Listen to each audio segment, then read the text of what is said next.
Magandang hapon mga farmers. Bago po maliligo ang inyong ka-farmers ay magluluto muna dahil si Mrs. ay may ginagawa.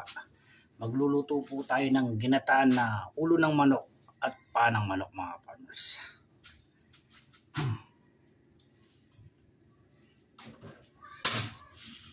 Pipirituin ko muna itong aking mga pansawog na patatas.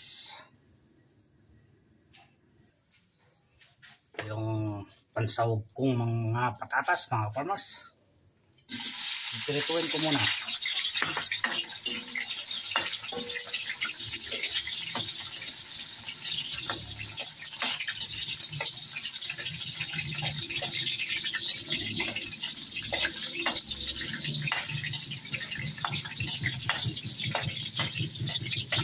Pipirituin ko muna mga farmers. Okay na itong ating patatas. Brown na, iyaw na natin.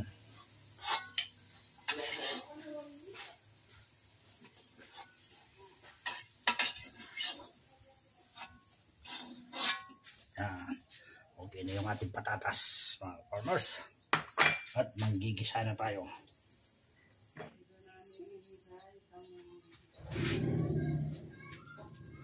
Okay na natin bawang.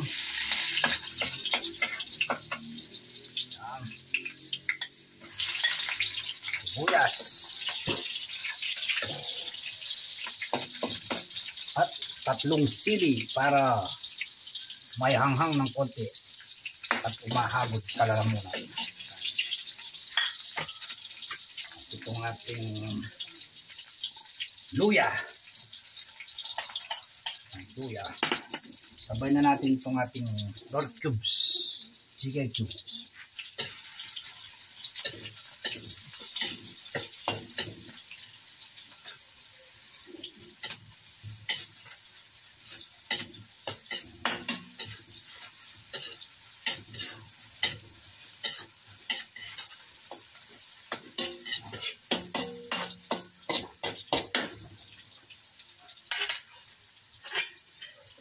Itong ating manok, panang manok at leg ng manok.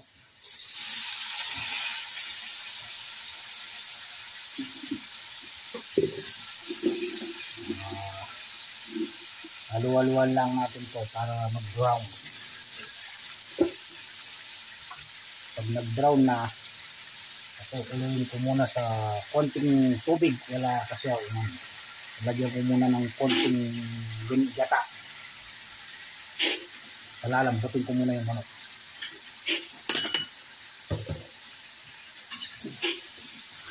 Halu-haluin lang.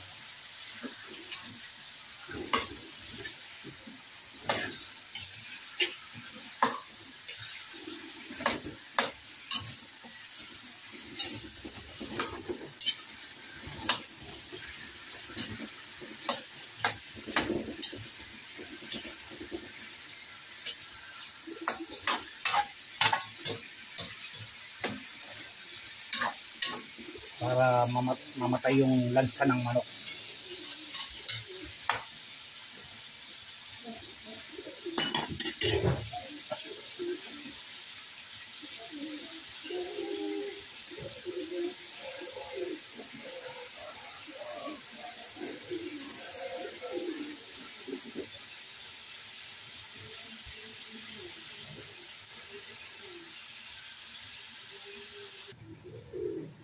Hindi pa mga farmers, hindi pa gaanong brown. Pag namatay na yung dugo niya, kukuluin muna natin siya ng konting gata at konting tubig para yung manok ay lumambot.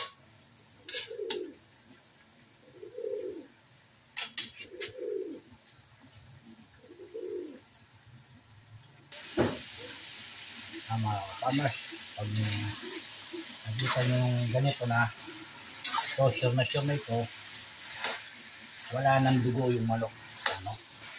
Yung kulay. Yan. Ayan, kung nakikita nyo mga farmers, ano na siya, wala nang dugo yung manok. Lalagyan mo na siya ng konting gata ito at konting tubig para yung manok ay lumambot. Bago mo lagyan ng maraming gata. Habang nagluluto, nagkakape mga farmers. Coffee time po tayo. Sarap ng black coffee. Wala akong nabiling fresh na gata, kaya itong Coco Mama na lang gagamitin natin. Lalagyan natin ng kalahati.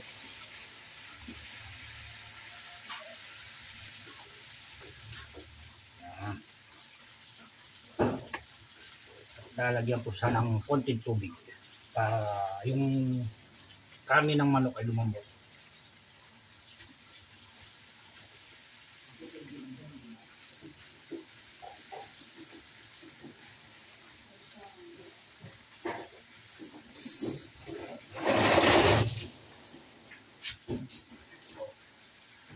Tubig, palalambutin natin yung manok. Yan. Yung maglalasa naman yan mga farmers. Yung anong nang gata ay maglalasa naman yan.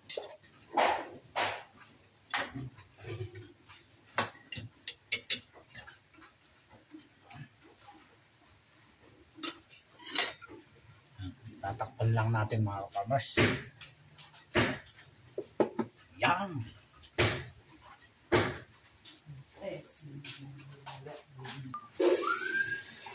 Kumukulo na. Ilalagay natin itong ating siling panigang. Pinagputol-putol ko para yung aroma ng sili ay lumabas at umanib sa karni ng manok.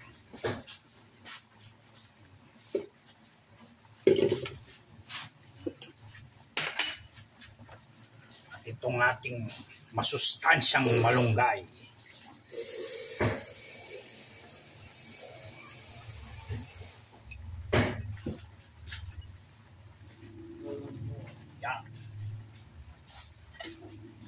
Tanim po ng inyong ka-farmers yung mga yan.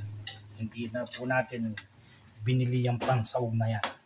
Manok lang binili natin mga farmers. Dapat native ito. Kaso hindi nakahuli si Mrs.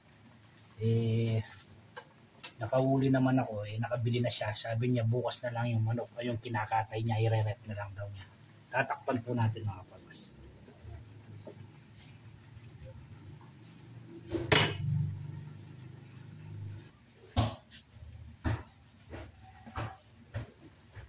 Uy, sarap mga farmers. Haluin po natin. Patutuyuin ko lang po siya para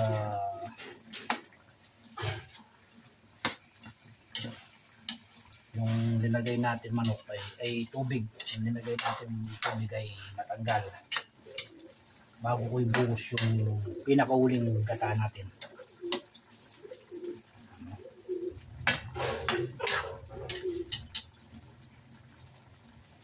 Sarap ito mga farmers. Yung amoy niya ay napakasarap mga farmers. Yung amoy pa lang ay ulam na. Konti na lang yung kape natin.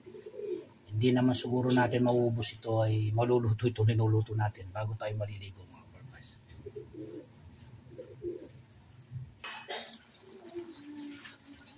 Mga farmers, konti na lang yung sabaw. Lalagay na natin yung tira natin kanina dahil kumuha lang tayo ng konti kanina dito, kaya ito ilalagay na natin.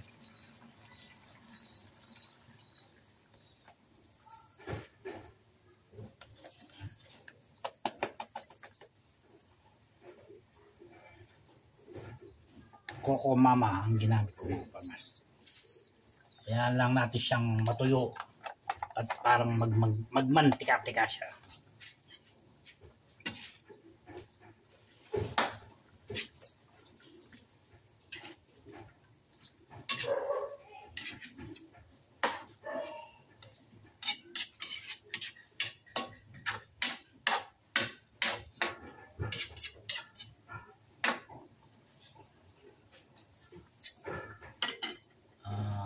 maya-maya, pag medyo manti-mantika na siya, doon ko ilalagay itong aking patatas, mga farmers.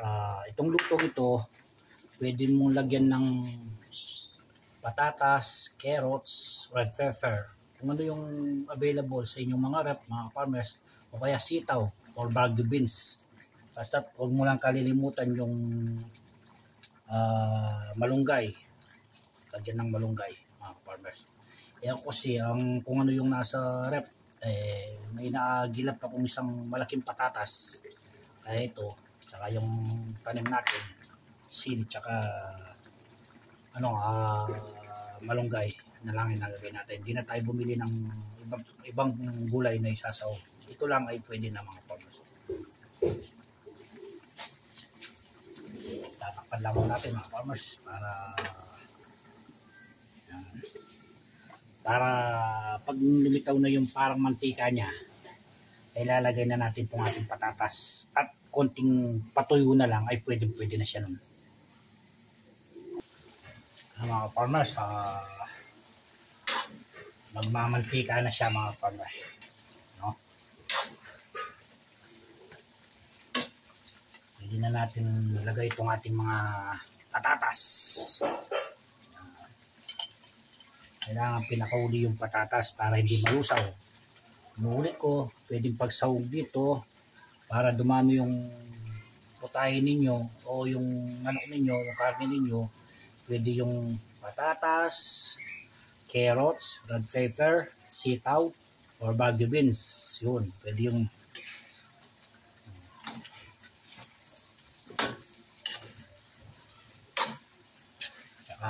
malunggay. Huwag niyong kalilimutan yung malunggay.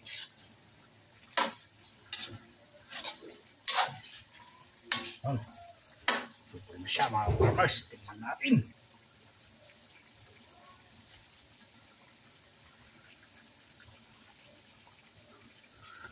Ayun.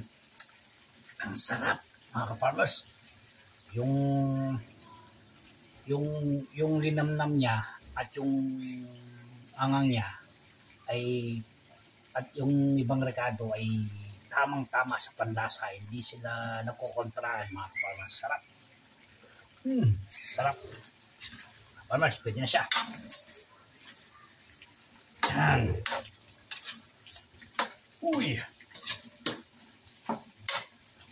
Tataob na naman yung kalahating salop na bigas nito. Hahaha. Isasayin muna pala bago kakain, mga farmers. Yan. Tataob na naman. Yan. Ito na, mga farmers. Pwede na. Patayin na natin. At maliligo muna ang inyong ka-farmers para malantakan na natin itong ating linutong masarap na ginataan na manok. Pwede rin yung native, mga farmers. Sa native naman, ang gagawin mo ay pipirituin mo ng konti, mga farmers, para siguradong yung dugo niya ay mamatay. At masarap din to, mga farmers, sa isdang bangus. Ilalagay mo lang sa yung harina, lagyan mo ng konting itlog, babalot mo siya doon at pipirituin mo. Tapos luluto mo siya ng ginataan.